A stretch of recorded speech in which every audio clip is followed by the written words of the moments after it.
பல பேர் காக்கா இறப்ப ஒரு சகுனம் சரியில்லாத விஷயமா நினைப்பாங்க.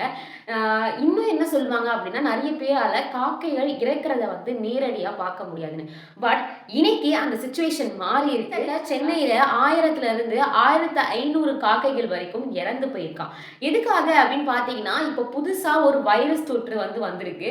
அந்த வைரஸ் தொற்று பறவை காய்ச்சல் அப்டின்ற H5N1 அப்டின்ற வைரஸ் தான் அந்த காக்கைகள தாக்கியிருக்கு.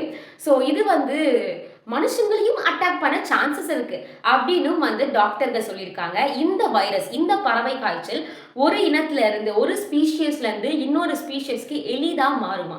ஸோ அதனால இது காக்கைகள் மட்டும் இல்லாம பேபி கோழிகளையோ, இல்ல மற்ற பறவைகளையோ, ஏன் மனிதனையோ கூட தாக்கறதுக்கான நிறைய சான்சஸ் இருக்கு.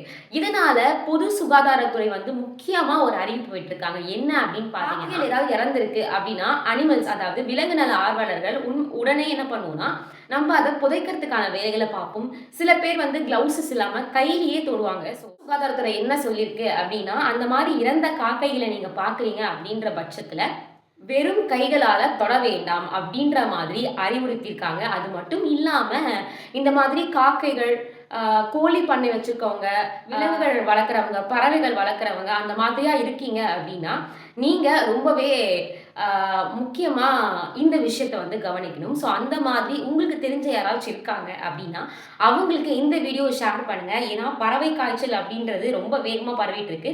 இப்போ காக்கைகள அட்டாக் பண்ணிருக்கு. நாளைக்கு அது கோழியாவும் இருக்கலாம். ஏன் உங்க வீட்ல இருக்க ஒரு பறவையாவும் இருக்கலாம். இல்ல விலங்காவும் இருக்கலாம். நாளைக்கு அது மனிதன கூட அஃபெக்ட் பண்ண நிறைய சான்சஸ் இருக்கு. இந்த புதுசா வந்திருக்க பறவை காய்ச்சல் பத்தி உங்களோட கருத்து என்ன? அத பத்தி கமெண்ட்ல எனக்கு சொல்லுங்க. நானும் தெரிஞ்சுக்கிறேன். இன்னும் நிறைய ரியாலிட்டி பேஸ் பண்ணி கன்டென்ட் வேணும் அப்படின்னு நினைச்சீங்கன்னா, இன்னும் நிறைய ரியாலிட்டி பேஸ் பண்ணி உங்களுக்கு நிறைய விஷயங்கள் தெரியணும்னு அப்படின்னு நினைச்சீங்கன்னா, கண்டிப்பா என்ன ஃபாலோ பண்ணிக்கோங்க. பாய்.